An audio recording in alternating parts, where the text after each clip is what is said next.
That's my band noises. Shannon, hire me. I do it good.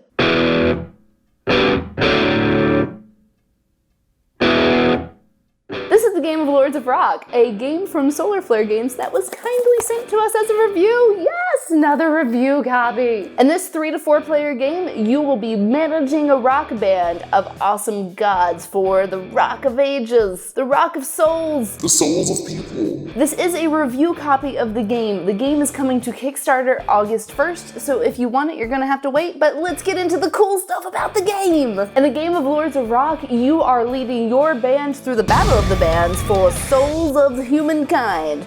Your pantheon is going against the rest of the godly pantheons to be the best in the battle of the bands. To set up this game, you are going to shuffle the awesome venue cards and deal out 4 to every player. Well, that's not how you deal a card. Then you will choose the anchor band. The anchor band will be the person who went on a concert last, or whatever your favorite selection method is. That person will get to choose their pantheon first. The anchor band will be the last player in turn order, which means they will get to choose the last venue in the battle of the bands, giving them the most power. After everyone has their venue cards and has chosen their pantheon, at the same time you will recruit your band. Save some time. You don't need to have one person recruit their band and another person recruit your band. You can do it all at the same time, promise. As you're recruiting, you will notice that every band member has a primary and a secondary skill. You will only recruit on the primary skill. When you're recruiting your band, you will need to fill 4 slots. Your singer, your drummer, your bassist, and your guitarist. First, though, you need to pick your leader. Each pantheon has a male and a female leader. You will just pick one of those leaders, and then you get to fill out the rest of your band. Build the band. Make the band. The band will be awesome. Once everyone has finalized their bands, everyone will be dealt 7 set cards, and you can begin playing the game. The player to the left of the anchor player will play a venue card. Venues come in 4 sizes: small, medium, large, and extra large. And that will also determine, how many skills are used at the venue. Extra large venues will always use all 4 skills, but a small venue will only use 1 skill. The skills determined by the venue will also determine what band members can participate at that venue. A band member must participate with their primary skill if that primary skill exists on the venue.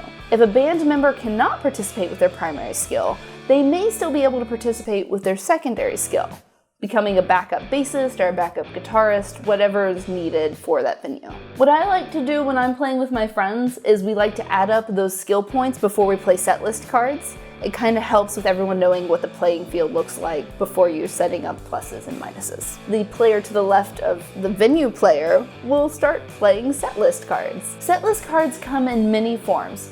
Most of the time they are positives or negatives on a skill.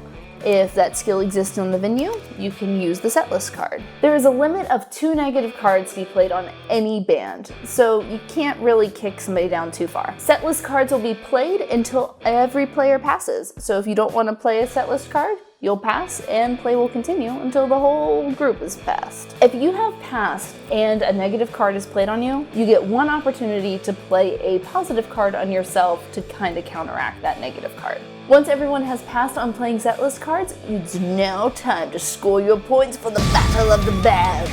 Once everyone has tallied up your points, you will determine 1st, 2nd, 3rd, and 4th player and look to the venue card to determine who gets what souls and how many there are. If for some reason there is a tie during this battle, you will then take the 2 tied up people and tally their primary skills. If the primary skills are still tied up, then you just take the 2 places they would have been at, add the souls together, and split them evenly amongst the 2 players. After the venue has been scored, you will draw 3 new cards, and the next player will pick a venue. Before you go to the set list phase again, you will have the opportunity to discard up to 3 cards and draw 3 new cards upon seeing the new venue.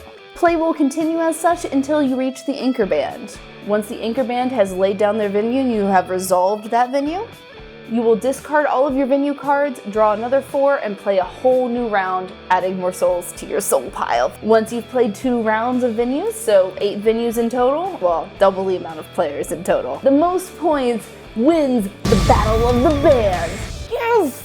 Here are my top 3 tips to win the Battle of the Bands. Tip number 1. You have your venue cards before you set up your band, so be sure to give them a look through and set up your skill set in a way that makes sense for that venue set. You want to optimize your points. The only thing you can control in this game are the venues you get to play, so choose your band accordingly.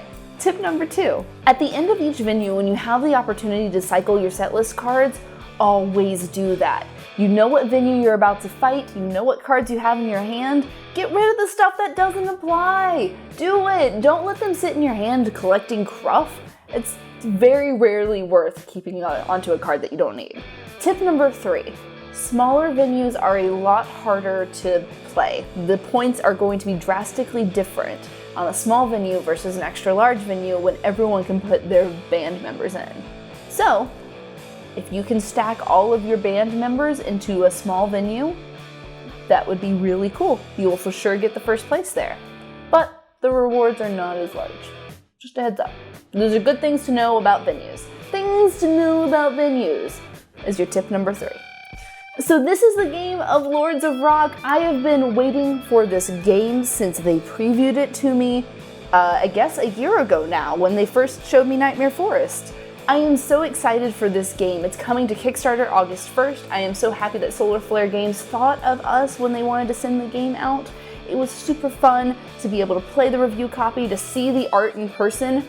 I want it. I want this game. I will be getting this game. I would highly recommend you try this game out.